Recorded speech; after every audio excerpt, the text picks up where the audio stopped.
Let me start by asking you a question, just with a show of hands. Who has an iPhone? Who has an Android phone? Who has a BlackBerry?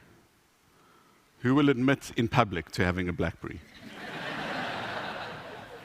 And let me guess, how many of you, when you arrived here, like me, went and bought a pay-as-you-go SIM card? Yeah? I bet you didn't even know you're using African technology.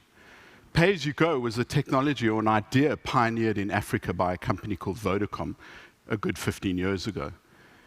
And now, like franchising, pay-as-you-go is one of the most dominant forces of economic activity in the world. So I'm going to talk about innovation in Africa, which I think is the purest form, innovation out of necessity. But first, I'm going to ask you some other questions, but you don't have to put your hands up. These are rhetorical.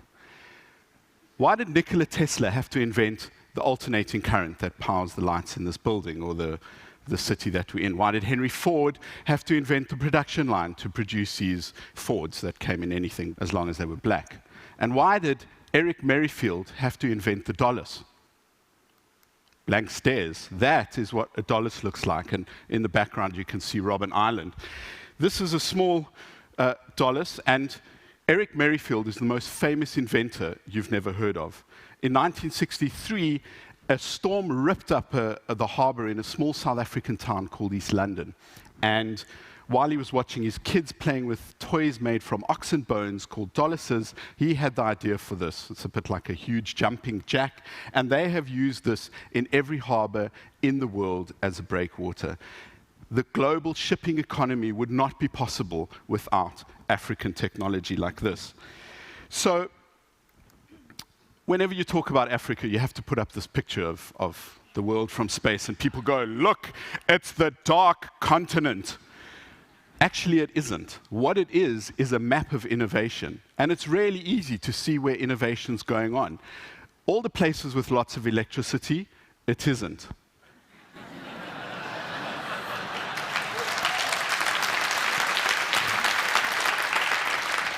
And the reason it isn't is because everybody's watching television or playing Angry Birds. So where it's happening is in Africa. Now, this is real innovation, not the way people have expropriated the word to talk about launching new products. This is real innovation, and I define it as problem solving. People are solving real problems in Africa. Why?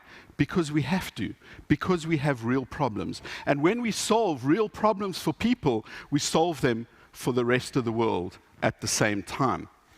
So, in California, everybody's really excited about a little square of plastic that you plug into a phone and you can swipe your credit card, and people say, we've liberated the credit card from the point of sale terminal. Fantastic. Why do you even need a credit card? In Africa, we've been doing that for years, and we've been doing it on phones like this. This is a picture I took at a place called Kitengela, about an hour south of Nairobi. And the thing that's so remarkable about the payment system that's been pioneered in Africa called M-Pesa is that it works on phones like this. It works on every single phone possible because it uses SMS. You can pay bills with it, you can buy your groceries, you can pay your kids' school fees, and I'm told you can even bribe customs officials. Something like $25 million a day is transacted through M-Pesa. 40% of Kenya's GDP moves through M-Pesa using phones like this. And you think this is just a feature phone. Actually, it's the smartphone of Africa. It's also a radio, and it's also a torch, and more than anything else, it has really superb battery life. Why? Because that's what we need. We have really severe energy problems in Africa. By the way, you can update Facebook and send Gmail from a phone like this. So we have found a way to use the available technology to send money via M-Pesa, which is a bit like a check system for the mobile age. I come from Johannesburg, which is a mining town. It's built on gold. There's a picture I Instagrammed earlier.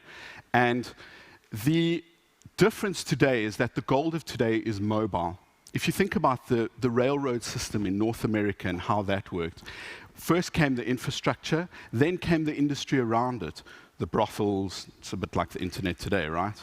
And everything else that worked with it. bars, saloons, etc.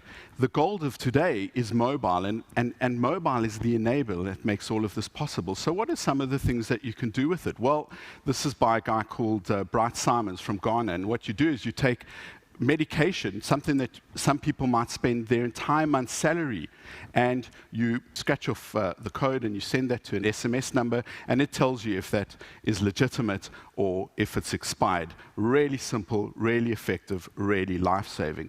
In Kenya, there's a service called iCow, which just sends you really important information about how to look after your dairy. The dairy business in Kenya is a $463 million business. And the difference between a subsistence farmer and an abundance farmer is only a couple of liters of milk a day. And if you can do that, you can rise out of poverty. Really simple, using a basic phone. If we don't have electricity, no problem. We'll just make it out of old bicycle parts using a windmill, as William Kamwamba did. There's another great African that you've heard that's busy disrupting the automobile industry in the world. He's also finding a way to reinvent solar power in the electricity industry in North America. And if he's lucky, he'll get us to Mars, hopefully in my lifetime.